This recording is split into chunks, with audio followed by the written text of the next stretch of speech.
Hello students, welcome to Hiva Max. Half yearly exam நாளைக்கு Max 10th standard பசங்களுக்கு. So time management நிறைய பேர் கேட்டிருந்த வீடியோ எல்லாருமே ப்ரிப்பேர் பண்ணியிருப்பீங்கன்னு நினைக்கிறேன், ரிவைஸும் பண்ணியிருப்பீங்க. ஸோ என்னதான் நம்ம ப்ராக்டிஸ் பண்ணாலும் நமக்கு எக்ஸாமில் போய் டைம் பத்தல அப்படின்ற ஒரு பிரச்சனை எல்லாருக்குமே இருக்குது. நான் நல்லா ப்ரிப்பேர் பண்ணிட்டு போகிறேன் இல்லையா, நான் நல்லா ப்ராக்டிஸ் பண்ணிட்டு போகிறேன், ஆனால் எக்ஸாமில் போய் எனக்கு டைம் பத்த மாட்டிருக்கு அப்படின்னு சொல்கிறீங்க. ஸோ ஃபர்ஸ்ட் திங் நல்லா ஞாபகம் வச்சுக்கோங்க, கொஷின் பேப்பரை கொடுத்துருவாங்க, கொடுத்துட்டு உங்களுக்கு கொஞ்சம் நேரம் அது ரிவைஸ் பண்ண டைம் கொடுப்பாங்க. அது நீங்கள் படித்து பார்க்கலாம், கொஷின்ஸ் எல்லாம் படித்து பார்க்கலாம். அப்போவே நீங்கள் என்னென்ன கொஷின்ஸ்லாம் கன்ஃபார்மாக அட்டென்ட் பண்ண போகிறேன் அப்படின்ட்டு நீங்கள் செலக்ட் பண்ணிவிடுங்க. ஸோ உங்களுக்கு ஆன்சர் ஷீட் கொடுத்தோன்னே நீங்கள் டீட்டெயில்ஸ் எல்லாம் ஃபில் பண்ணிட்டீங்கன்னா ஃபஸ்ட்டு 1 words எழுதிடுங்க. 1 words எழுதி எதெல்லாம் நல்லா தெரியுமோ அந்த 5 marksலாம் எழுதுங்க. அதுக்கப்புறம் 2 marks எழுதுங்க. அதுக்கப்புறம் மிச்சம் இதெல்லாம் நீங்கள் யோசித்து எழுதலான்னு இருக்கீங்களோ அதை வைங்க.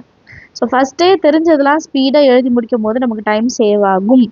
நடுவில் யோசிக்காதீங்க, சரிங்களா? எல்லாமே முடிச்சிட்ட பிறகு நமக்கு தெரியும் ஓரளவுக்கு இவ்வளோ சம்ஸ் நான் முடிச்சிருக்கேன், எனக்கு இவ்வளோ மார்க் வரும்னு தெரியும். அதுக்கப்புறம் நம்ம கொஞ்சம் கான்ஃபிடென்ட் ஆகிடும்.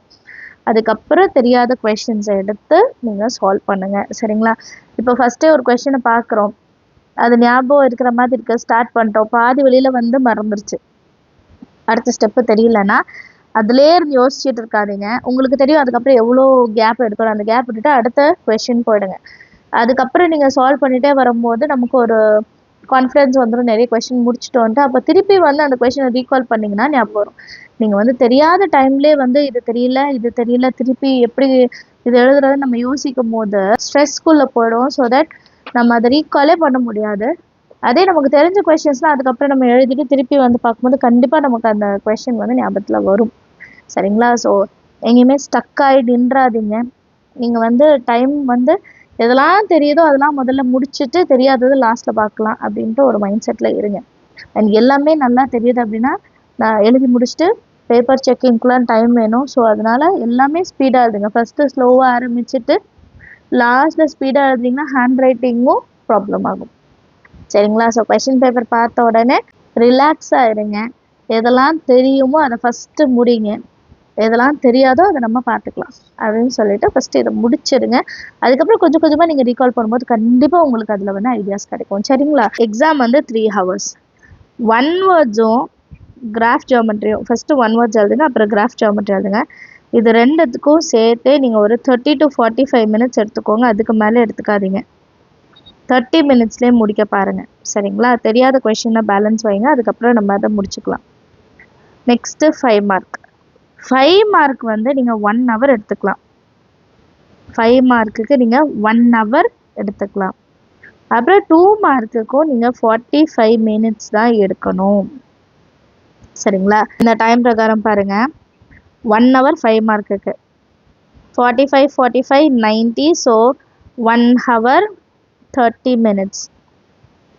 டோட்டலாக 2 hour 30 minutes.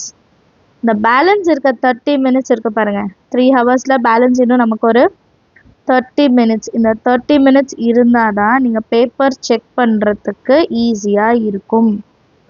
பேப்பர் செக் பண்ண கொஷின் நம்பர் கரெக்டாக எழுதியிருக்கோமா இல்லையான்னு பார்க்க முடியும். ஏதாவது 5 mark 2 mark நம்ம அப்புறமா எழுதலான்னு விட்டு வச்சுருக்கதை எழுத முடியும். 1 marks நம்ம ஏதாவது தப்பு பண்ணியிருக்கோன்னா அதை செக் பண்ண முடியும். ஸோ டைம் கரெக்டாக நீங்கள் மெயின்டைன் பண்ணும். 1 wordsக்கும் கிராஃபுக்கும் 45 minutes தான், அதுக்கு மேலே எடுக்கக்கூடாது. எப்படி டைம் இது பண்ணலான்னா 1 hour ஒன்ஸ் உங்களுக்கு பெல் அடிப்பாங்க, வாட்ச் எடுத்துகிட்டு போகக்கூடாதுன்னா 1 hour ஒன்ஸ் பெல் கண்டிப்பாக கொடுப்பாங்க. அண்ட் லாஸ்ட்டு 45 minutesலேயே ஒரு பெல் கொடுத்துட்டு பேலன்ஸ் உங்களுக்கு டைம் இருக்குது அப்படின்னு சொல்லுவாங்க. ஸோ அதெல்லாம் நீங்கள் நோட் பண்ணிவிட்டு நீங்கள் கரெக்டாக இந்த மாதிரி பிளான் பண்ணி எழுதுறீங்க அப்படின்னா உங்களுக்கு டைம் பத்தலை, நான் லாஸ்ட்டில் ஒரு 5 mark விட்டுட்டேன் அப்படின்ற பிரச்சனையே இருக்காது, சரிங்களா? ஸோ இதை கண்டிப்பாக ஃபாலோ பண்ணுவீங்கன்னு நினைக்கிறேன். எப்போவுமே 1 words, கிராஃப் ஜியோமெட்ரி, 5 marks, அதுக்கப்புறம் 2 marks. ஏன் இந்த ஆர்டர்னால் 5 mark எழுதுறதுக்கு டைம் எடுக்கும், 2 mark கொஞ்சம் ஈஸியாக எழுதிடலாம். நமக்கு லாஸ்ட்டில் கம்மியான டைம் இருக்குது அப்படின்னாலும் ஈஸியாக 2 mark எழுதலாம். ஆனால் 5 mark அப்படி பண்ண முடியாது. ஸோ அதனால் 5 mark முடிச்சுட்டு 2 mark எழுதுங்க. கரெக்டாக ஆனால் அந்த பார்ட் ஏ பார்ட் பி அந்த மாதிரிலாம் இருக்கும் பார்த்தீங்களா, அதெல்லாம் கரெக்டாக எழுதிட்டிங்கன்னா நீங்கள் தாராளமாக மாற்றி எழுதலாம், பிரச்சனையே இருக்காது, சரிங்களா? So all the very best. நல்லா அட்டென்ட் பண்ணுங்கள். இந்த மாதிரி வீடியோஸ் எல்லாம் யூஸ்ஃபுல்லாக இருந்தால் மறக்காமல் லைக் பண்ணுங்கள்.